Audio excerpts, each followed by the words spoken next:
ಸುಹಾಸ್ ಶೆಟ್ಟಿ ಹತ್ಯೆ ಪ್ರಕರಣವನ್ನು ಎನ್ಐಎ ತನಿಖೆಗೆ ಒಪ್ಪಿಸುವಂತೆ ಆಗ್ರಹಿಸಿ ರಾಜ್ಯ ಬಿಜೆಪಿ ಅಧ್ಯಕ್ಷ ಬಿವೈ ವಿಜಯೇಂದ್ರ ನೇತೃತ್ವದ ನಿಯೋಗ ರಾಜಭವನದಲ್ಲಿಂದು ರಾಜ್ಯಪಾಲ ಥಾವರ್ಚಂದ್ ಗೆಹ್ಲೋಟ್ ಅವರನ್ನು ಭೇಟಿ ಮಾಡಿ ಮನವಿ ಸಲ್ಲಿಸಿತು. ಈ ವೇಳೆ ಉಭಯ ಸದನಗಳ ವಿರೋಧ ಪಕ್ಷದ ನಾಯಕರಾದ ಆರ್ ಅಶೋಕ, ಛಲವಾದಿ ನಾರಾಯಣಸ್ವಾಮಿ ಸೇರಿದಂತೆ ಶಾಸಕರು, ಸಂಸದರು ಹಾಗೂ ಪಕ್ಷದ ನಾಯಕರು ಉಪಸ್ಥಿತರಿದ್ದರು.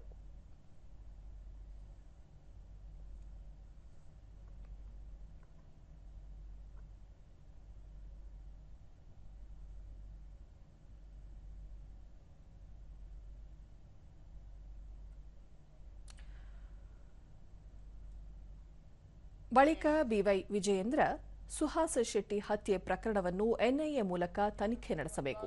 ಈ ಸಂಬಂಧ ರಾಜ್ಯ ಸರ್ಕಾರಕ್ಕೆ ಸೂಕ್ತ ಆದೇಶ ನೀಡುವಂತೆ ರಾಜ್ಯಪಾಲರಿಗೆ ಮನವಿ ಮಾಡಿದ್ದೇವೆ. ಈ ಪ್ರಕರಣದ ತನಿಖೆ ನಿಷ್ಪಕ್ಷಪಾತವಾಗಿ ಆಗಬೇಕು. ಪ್ರಕರಣದಲ್ಲಿ ವಿದೇಶಿ ಹಣದ ಹರಿವಿನ ಚರ್ಚೆ ನಡೆಯುತ್ತಿದೆ. ಅದರ ಬಗ್ಗೆಯೂ ತನಿಖೆಯಾಗಬೇಕು ಎಂದು ಒತ್ತಾಯಿಸಿದರು. ಒಂದು ಕಡೆ ಆಪರೇಷನ್ ಸಿಂಧೂರ್ ನಡೀತಾ ಇರತಕ್ಕಂತ ಸಂದರ್ಭದಲ್ಲಿ ನಾವು ಸುಹಾಸ್ ಹತ್ಯೆ ಆದಾಗ, ಮರ್ಡರ್ ಆದಾಗ ನಾವು ಮಂಗಳೂರು ಚಲೋ ಮಾಡಬೇಕು ಅಂತೇಳಿ ಭಾರತೀಯ ಜನತಾ ಪಾರ್ಟಿ ತೀರ್ಮಾನ ಮಾಡಿದ್ವಿ. ಆದರೆ ಆಪರೇಷನ್ ಸಿಂಧೂರ್ ಪ್ರಾರಂಭ ಆದ ಸಂದರ್ಭದಲ್ಲಿ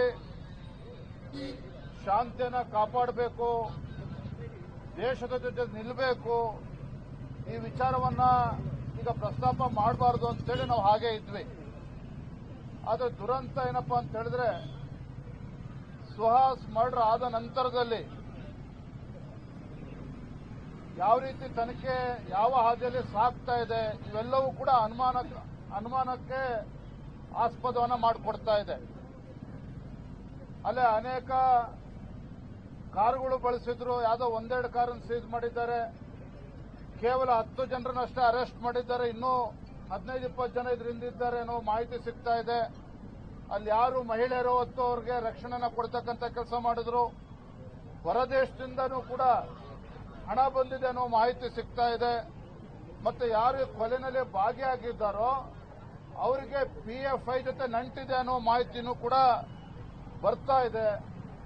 ಇದ್ರ ಜೊತೆಗೆ ಬಹಳ ಪ್ರಮುಖವಾಗಿರ್ತಕ್ಕಂಥ ಅಂಶ, ಬೇರೆ 2-3 ಹಿಂದೂ ಕಾರ್ಯಕರ್ತರಿಗೂ ಸಹ ನೋಡಿ ಸುಹಾಸ್ ಅವರ ಮರ್ಡರ್ ಮಾಡಿದ್ದೇವೆ, ನೆಕ್ಸ್ಟ್ ನೀವು ಅಂತಕ್ಕಂಥ ಬೆದರಿಕೆನೂ ಕೂಡ ಈಗಾಗಲೇ ಬರ್ತಾ ಇದೆ. ಆರ್ ಅಶೋಕ, ಸುಹಾಸ್ ಶೆಟ್ಟಿ ಹತ್ಯೆ ಪ್ರಕರಣಕ್ಕೆ ಸಂಬಂಧಿಸಿದಂತೆ ಪ್ರತಿಯೊಂದು ವಿವರವನ್ನು ರಾಜ್ಯಪಾಲರಿಗೆ ಮನವರಿಕೆ ಮಾಡಿಕೊಡಲಾಗಿದೆ. ಈ ಘಟನೆ ಹಿಂದೆ ಅಂತಾರಾಷ್ಟ್ರೀಯ ಕೈವಾಡವಿದ್ದು, ಈ ಸಂಬಂಧ ಸಮಗ್ರ ತನಿಖೆ ನಡೆಸುವ ಉದ್ದೇಶದಿಂದ ಎನ್ಐಎಗೆ ಪ್ರಕರಣವನ್ನು ನೀಡಬೇಕೆಂದು ಮನವಿ ಮಾಡಲಾಗಿದೆ ಎಂದು ತಿಳಿಸಿದರು. ಯಾವ ಮುಸ್ಲಿಂ ಹುಡುಗಂದು ಕೊಲೆ ಆಗಿತ್ತು, ಅದರಲ್ಲಿ ಸರ್ಕಾರ ಅವರಿಗೆ 25 ಲಕ್ಷ ಕೊಟ್ಟಿತ್ತು. ಹಣನ ಉಪಯೋಗ ಮಾಡಿಕೊಂಡು ಈ ಸುಪಾರಿ ಕೊಟ್ಟಿರೋದು ಸ್ಪಷ್ಟವಾಗಿದೆ. ಸ್ಪೀಕರ್ ಅವರು ಹೇಳ್ತಾರೆ, ಅವ್ರ ಕುಟುಂಬದವರು ಪಾಪ ಬಹಳ ಒಳ್ಳೆಯವರು, ಅವ್ರು ಸುಪಾರಿ ಕೊಡೋ ಜನನೇ ಅಲ್ಲ, ಬಹಳ ಬಹಳ ಬಹಳ ಬಹಳ ಬಹಳ ಬಹಳ ಒಳ್ಳೆಯವರು, ನಾನೇ ಮಾತಾಡಿದ್ದೀನಿ ಅವ್ರ ಹತ್ರ ಅಂತ ಹೇಳಿದ್ದಾರೆ. ಅದಾದ ಪೊಲೀಸ್ ಕಮಿಷನರ್ ಹೇಳ್ತಾರೆ, ಆ ಮನೆಯವರೇ ಸುಪಾರಿ ಕೊಟ್ಟಿರೋದು, ಇದೇ ದುಡ್ಡಲ್ಲೇ ಸುಪಾರಿ ಕೊಟ್ಟಿರೋದು. ಎರಡನ್ನೂ ಕಾಂಗ್ರೆಸ್ ಗವರ್ಮೆಂಟ್ ಇಂದಾನೆ ಬಂದಿರೋದು. ಕಮಿಷನರು ಪೊಲೀಸ್ ಹೇಳಿಕೆ, ಸ್ಪೀಕರ್ ಹೇಳಿಕೆ. ಒಬ್ಬ ಸ್ಪೀಕರ್ ಆಗಿ ಮರ್ಡರ್ ಕೇಸ್ ಬಗ್ಗೆ ಮಾತಾಡೋ ಅವಶ್ಯಕತೆ ಏನಿದೆ ರೀ ಸ್ವಾಮಿ? ಇದರಲ್ಲಿ ಸ್ಪೀಕರ್ ಆ ಸ್ಥಾನ ಬೇಕಾದಷ್ಟು ಜನ ಬಂದೋಗಿದ್ದಾರೆ, ಒಳ್ಳೊಳ್ಳೆ ಸ್ಪೀಕರ್ಗಳು. ಯಾರು ಮರ್ಡರ್ ಕೇಸ್ ಬಗ್ಗೆ ಇದುವರೆಗೂ ಮಾತಾಡಿದ ಇತಿಹಾಸನೇ ಇಲ್ಲ. ಫಸ್ಟ್ ಸ್ಪೀಕರ್ ಮರ್ಡರ್ ಆದಾಗ ಮರ್ಡರ್ ಮಾಡಿದವ್ರ ಪರವಾಗಿ ಪೊಲೀಸರು ಅವರ ಮನೆಯಿಂದನೇ ಸುಪಾರಿ ಹೋಗಿರೋದು ಅಂತ ಹೇಳಿರೋ ವಿಚಾರವನ್ನ ಇವರು ಮತ್ತೆ ಸಮರ್ಥನೆ ಮಾಡ್ತಾರೆ, ಅವ್ರು ಇಲ್ಲ ಅಂತ ಹೇಳಿ. ಅದರಿಂದ ಇದರಲ್ಲಿ ನಮಗೆ ವಿಶ್ವಾಸ ಇಲ್ಲ. ಈ ಕರಾವಳಿ ಬೆಲ್ಟ್, ಈ ಪಾಕಿಸ್ತಾನ ಜಿಂದಾಬಾದ್, ಕುಕ್ಕರ್ ಬ್ಲಾಸ್ಟ್, ಭಯೋತ್ಪಾದನಾ ಚಟುವಟಿಕೆ, ಇದಕ್ಕೆ ಕುಮ್ಮಕ್ಕು ಕೊಡುವಂತ ಹಲವಾರು ಜನ ಇಲ್ಲಿ ಇದ್ದಾರೆ. ಇವರಿಗೆ ನೇರವಾಗಿ ಪಾಕಿಸ್ತಾನದ ಬೆಂಬಲ ಇದೆ, ಗಲ್ಫ್ ಕಂಟ್ರಿಗಳ ಬೆಂಬಲ ಇದೆ. ಇದರಿಂದ ಇವತ್ತು ಕೊಲೆಗಳಾಗ್ತಾ ಇದೆ. ರಾಜ್ಯದಲ್ಲಿರುವ ಪಾಕಿಸ್ತಾನಿ ಪ್ರಜೆಗಳನ್ನು ವಾಪಸ್ ಕಳುಹಿಸಲು ರಾಜ್ಯ ಸರ್ಕಾರಕ್ಕೆ ಸೂಕ್ತ ನಿರ್ದೇಶನ ನೀಡುವಂತೆ ರಾಜ್ಯ ಬಿಜೆಪಿ ನಿಯೋಗ ರಾಜ್ಯಪಾಲ ಥಾವರ್ಚಂದ್ ಗೆಹ್ಲೋಟ್ ಅವರನ್ನು ಭೇಟಿ ಮಾಡಿ ಮನವಿ ಸಲ್ಲಿಸಿತು.